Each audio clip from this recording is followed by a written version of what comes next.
Hello students, welcome to my YouTube channel. Student, आज हम पढ़ने जा रहे हैं क्लॉज पैकिंग क्रिस्टल्स की। तो देखो, अब आप कहोगे कि पैकिंग क्या होती है। सपोज आप किसी को गिफ्ट देते हो तो ऊपर से उसको पैक करके देते हो ना।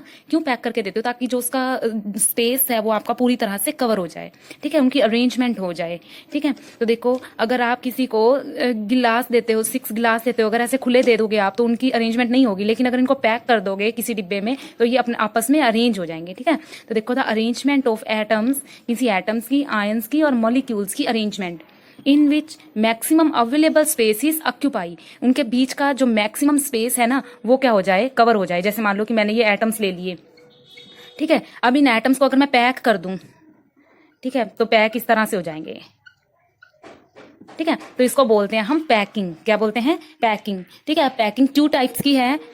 ये जो पैकिंग है आपकी, देखो, 1 डायमेंशनल में भी हो सकती है, ठीक है, और क्लोज पैकिंग इन 2 डायमेंशनल में भी हो सकती है, और क्लोज पैकिंग इन 3 डायमेंशनल में भी हो सकती है। तो आज हम इस वीडियो में क्लोज पैकिंग पढ़ेंगे कि 1 डायमेंशनल में कैसी होती है, 2 डायमेंशनल में कैसी होती है, 3 डायमेंशनल में कैसी होती है। तो देखो, हल्का सा मैं यहाँ आपको बता देती हूँ, बाकी मैं ये वीडियो आपको स्लाइड्स में दिखाऊंगी स्टूडेंट, क्योंकि इसमें जो पैकिंग है वो आप अच्छे से समझ जाओगे स्लाइड से, बजाय मेरे बनाने के। तो देखो, अगर मैं बात करती हूँ कि 1 डायमेंशनल पैकिंग की, तो 1 डायमेंशनल में एक्चुअल में जो आपके एटम्स होते हैं वो इस तरह से अरेंज होते हैं। देखो, तो 1 डायमेंशनल की बात करूंगी स्टूडेंट, इस तरह से अरेंज होंगे। साथ ही साथ हम देखेंगे इनका कोऑर्डिनेशन नंबर क्या होता है, ठीक है। आपने +1 में पढ़ा है कोऑर्डिनेशन नंबर का क्या मतलब होता है, ठीक है। फिर भी मैं बता दूंगी इस यूनिट में आपको। तो देखो, कोऑर्डिनेशन नंबर यहाँ पर क्या होगा कि एक स्फीयर मैक्सिमम कितने स्फीयर को टच कर रहा है, वही उसका कोऑर्डिनेशन नंबर है। तो बात करते हैं हम क्लोज पैकिंग इन 1 डायमेंशनल की, तो ये एक स्फीयर देखो, 1 2 नेक्स्ट 2 स्फीयर के साथ टच कर रहा है, यानी इसका कोऑर्डिनेशन नंबर क्या होगा स्टूडेंट? 2 होगा। अब बात करेंगे हम क्लोज पैकिंग इन 2 डायमेंशनल में। ये तो थी 1 डायमेंशनल की, अब बात करेंगे 2 डायमेंशनल की। तो इसमें आपको हल्का फुल्का सा बता देती हूँ, बाकी मैं स्लाइड में आपको बड़े अच्छे से समझाऊंगी। तो 2 डायमेंशनल आपकी 2 टाइप की हो सकती है, एक तो स्क्वायर क्लोज पैकिंग और एक हेक्सागोनल। स्क्वायर का मतलब कि एक स्फीयर जो है वो आगे 4 के साथ टच करेगा, ठीक है। तो एक 2 डायमेंशनल है, स्फीयर के नीचे स्फीयर इस तरह से, जो कि आपको स्लाइड में अच्छे से बताऊंगी मैं। तो यहाँ पर हम देखेंगे कि एक स्फीयर मैक्सिमम कितने स्फीयर को टच कर रहा है। तो आप ये देखोगे कि ये स्फीयर की बात करती हूँ मैं, तो ये 1 2 3 4 मैक्सिमम 4 को टच कर रहा है, ठीक है। तो ये क्या हो गया आपका 2 डायमेंशनल, ठीक है, स्क्वायर क्लोज पैकिंग, ठीक है। स्क्वायर बना रहा है यहाँ पर ये, ठीक है। तो ये स्क्वायर क्लोज पैकिंग है। और इसी तरह से 2 डायमेंशनल में एक और पार्ट आता है आपका। तो बच्चों, ये देखो, जो आपका ये है ये भी 2 डायमेंशनल का ही पार्ट है, 2 डायमेंशनल, लेकिन ये हेक्सागोनल है। हेक्सागोनल क्यों है? क्योंकि इसका एक स्फीयर आगे 6 स्फीयर को टच कर रहा है, 3 4 5 6, ठीक है, 6। तो इसका कोऑर्डिनेशन नंबर क्या है? 6। इसका कोऑर्डिनेशन नंबर क्या था, ठीक है। तो यहाँ पर इसका जो 1 डायमेंशनल की बात करी, इसका कोऑर्डिनेशन नंबर 2 था। 2 डायमेंशनल में 2 केस थे, एक स्क्वायर पैकिंग जिसका 4 था और एक हेक्सागोनल जिसका क्या है, 6 है। तो अब स्टूडेंट हम बात करेंगे 3 डायमेंशनल की। तो स्टूडेंट 3 डायमेंशनल में ये देखो जरा, ये पैटर्न है जो कि मैं स्लाइड में दिखाऊंगी, जहां आपको बड़े अच्छे से समझ आएगा। ये 3 डायमेंशनल पैकिंग है, स्क्वायर क्लोज पैक्ड लेयर है ये, ठीक है, सिंपल क्यूबिक के लिए, जिसमें यहाँ पर लेयर लिखो ए लेयर मैंने ली हुई है। तो ये आपकी जो अरेंजमेंट है वो ए टाइप है, यानी एक लेयर के ऊपर दूसरी लेयर। और इसी 3 डायमेंशनल में एक और लेयर आएंगी आपकी। जैसे मान लो ये आपकी लेयर है, आपकी ए वाली लेयर ये है जैसे, तो इनके जस्ट यहाँ पर यहाँ पर एक और लेयर, ये भी 3 डायमेंशनल का ही केस है, यहाँ इस तरह से, ठीक है। तो ये क्या है, आपकी सॉलिड सर्कल रिप्रेजेंट कर रहे हैं आपके जो लेयर ए के लिए, और दूसरे कर रहे हैं आपके बी के लिए। जो ये सॉलिड है ये तो ए है और ये है बी, तो ये ए बी टाइप की जो आपकी है 3 डायमेंशनल ज्योमेट्री है क्लोज पैकिंग के लिए। Close packing of 2 layer with hexagonal close pack, ठीक है। ये तो होगी स्क्वायर और ये क्या हो गई, हेक्सा। अब इसको मैं आपको स्लाइड के जरिए दिखाऊंगी, फिर आपको अच्छे से समझ आएगा।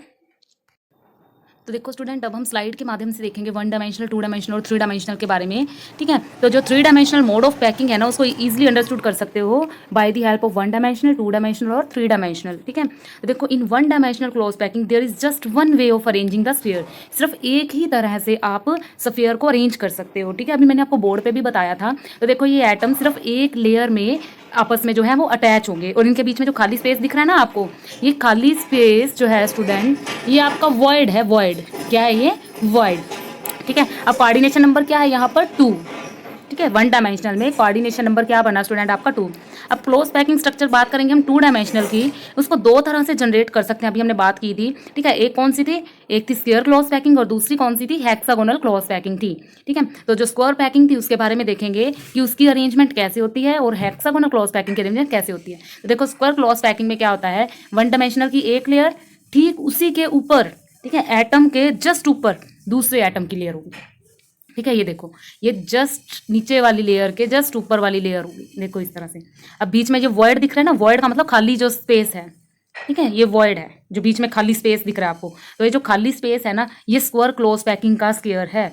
अब इसका एक स्क्वायर देखो चार चार स्क्वायर से आपका अटैच कर रहा है, तो इसका कोऑर्डिनेशन नंबर क्या बना स्टूडेंट, 4। आई होप कि आप इस मैटर से स्लाइड के माध्यम से ज़्यादा इजीली सीख पा रहे होगे, ठीक है। इसमें आपको सब कुछ शो हो रहा है। तो ये जो लेयर्स हैं मैं इनको नाम दे दूंगी ए, तो इस तरह की अरेंजमेंट कहते हैं हम A type arrangement, square close packing, ठीक है। और इसका कोऑर्डिनेशन नंबर क्या हुआ स्टूडेंट, 4, क्योंकि एक स्फीयर आगे 4 स्फीयर से टच कर रहा है। जरूरी नहीं है कि ये वाला स्फीयर हो, साइड में किसी भी स्फीयर को देख लो तो वो आगे 4 के साथ टच कर रहे हैं। अब बात करेंगे हेक्सागोनल क्लोज पैकिंग में, इसमें क्या होगा, एटम के ऊपर एटम नहीं आएगा, दो एटम्स के बीच में एटम आएगा, मतलब फिट होगा, दो एटम के बीच में फिट होगा। और जो बीच में ये स्पेस दिख रहा है आपका, ये स्पेस क्या होगा, वॉइड। और ये किस टाइप का वॉइड होगा, हेक्सागोनल क्लोज पैकिंग का स्फीयर होगा, ठीक है।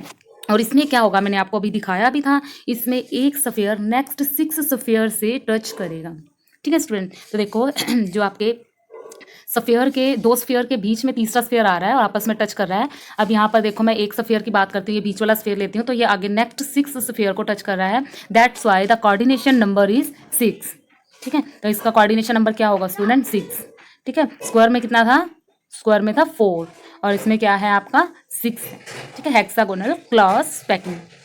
नेक्स्ट स्टूडेंट जो आप बड़े ध्यान से देखना वो है 3D, यानी कि 3 डायमेंशनल। वन डायमेंशनल इजीली समझ लिया आपने, 2 डायमेंशनल इजी समझ लिया, अब 3 डायमेंशनल देखना, ठीक है। अब पहले इससे पहले ये देख लेंगे हम दोनों में डिफरेंस क्या है, स्क्वायर क्लोज पैकिंग देखो और हेक्सागोनल क्लोज पैकिंग देखो, दोनों को ध्यान से देखो, ठीक है। तो उसके अंदर जो आपके वॉइड्स हैं उन वॉइड्स को देखो, मैंने पीछे ग्रीन शेड दिया है इनको, तो इसमें आपको वॉइड बड़े इजीली नजर आ रहे होंगे। तो देखो इसमें देखो किस टाइप के स्क्वायर के आकार के हैं और उसमें किस आकार के हैं, देखो हेक्सागोनल के आकार के हैं, आप खुद ही देख पा रहे होंगे। तो दोनों के अंदर कितना डिफरेंस है। और ये जो खाली स्पेस है इनको वॉइड बोलते हैं, क्या बोलते हैं, वॉइड। और void are responsible for decrease in packing efficiency of solid crystal, ठीक है। जैसे आप किसी चीज़ को जैसे गेंद के ऊपर गेंद रखते जाओगे तो आपकी जगह ज़्यादा लगेगी, ठीक है, यानी कि वॉइड बीच में खाली स्पेस ज़्यादा रहेगा इसलिए जगह ज़्यादा लगेगी। अगर आप उनको फिट करके रखते हो जैसे हेक्सागोनल क्लोज पैकिंग में, तो आपको वॉइड कैसा नजर आएगा, कम नजर आएगा। तो ये वॉइड्स ही हैं जो रिस्पॉन्सिबल होंगे पैकिंग एफिशिएंसी को डिक्रीज करने में। आप तो देखो स्टूडेंट ये जो आपकी अलाइनमेंट है, देखो ध्यान से देखो इसको, तो इस अलाइनमेंट को हम 3 डायमेंशनल क्लोज पैकिंग कहते हैं। इसमें क्या है देखो, बड़े ध्यान से देखना जरा, यही अलाइनमेंट आगे यही पीछे, मतलब टोटल पूरी की पूरी क्यूब में यही अलाइनमेंट, ठीक है। यानी कि आपके पास ये जो पूरी क्यूब है उसके अंदर पूरी की पूरी के अंदर इस तरह की अलाइनमेंट, ठीक है, जिसको ट्रिपल ए टाइप की अलाइनमेंट बोल सकते हैं हम, ठीक है। होगा क्या, ये जितनी क्यूब है आपकी पूरी की पूरी उसी तरह से अरेंज है जैसे स्क्वायर क्लोज पैकिंग की सिर्फ एक लेयर थी, ठीक है। स्क्वायर क्लोज पैकिंग की तो सिर्फ ये आगे आगे वाली लेयर थी ना, ये देखो आगे वाली लेयर थी सिर्फ, लेकिन इसमें क्या है, पूरी क्यूब की शेप में, ठीक है। तो क्यूब जो होगी आपकी 3 डायमेंशनल होगी, तो ये जो लेयर है आपको दिख रही है ये भी आपकी 3 डायमेंशनल है। इसके अंदर देखो 3 डायमेंशनल क्लोज पैकिंग जो है आपकी, जिसमें हेक्सागोनल क्लोज पैकिंग मैंने यहाँ पर शामिल की है, देखो ध्यान से इसकी स्ट्रक्चर को। तो हेक्सागोनल क्लोज पैकिंग जो है आपकी वो इस तरह से बनी है, एक एक लेयर, ठीक है, इसके ऊपर ये बी टाइप की दूसरी लेयर, और ऊपर ये देखो पहले ए फिर बी फिर ए और फिर से बी, ठीक है। तो ये जो लेयर बनी है आपकी ए बी टाइप की लेयर बन गई, ठीक है। तो ये बोलते हैं हम ए बी टाइप अरेंजमेंट, ठीक है। 3 dimensional close packing, hexagonal close packing की। अब इसमें हम ना वॉइड्स की बात करेंगे, वो मैं आपको खुद बोर्ड पे समझाऊंगी। फिलहाल हमने ये डायमेंशनल्स की बात की है, 1 डायमेंशनल कैसी होती है, 2 डायमेंशनल कैसी होती है, 3 डायमेंशनल कैसी होती है। एक बार ये भी देख लो, जो अलाइनमेंट करवाई है मैंने कैसे करवाई है, देखो नीचे वाली लेयर अलग थी, ठीक है, ऊपर वाली लेयर, ये ऊपर वाली लेयर अलग है, ये ऊपर वाली अलग है लेयर, इनको एक दूसरे के ऊपर जस्ट अटैच करवा दिया, ठीक है। तो ये कैसी अलाइनमेंट बन गई आपकी, ए बी टाइप की अलाइनमेंट बन गई, जिसका कोऑर्डिनेशन आपका क्या रहेगा, नंबर 12 रहेगा। इसमें एक सफियर जो है ना वो 12 के साथ टच करता है, 12 सफियर से टच करता है, ठीक है। इसके लिए डायग्राम भी बना के दिखा रखा है मैंने, आप यहाँ से इसको बड़े अच्छे से देख सकते हो, और आपकी एनसीईआरटी बुक में भी बड़े क्लियरली बता रखा है कि किसका कोऑर्डिनेशन नंबर क्या रहेगा, और ये कोऑर्डिनेशन नंबर लर्न करने बहुत जरूरी है,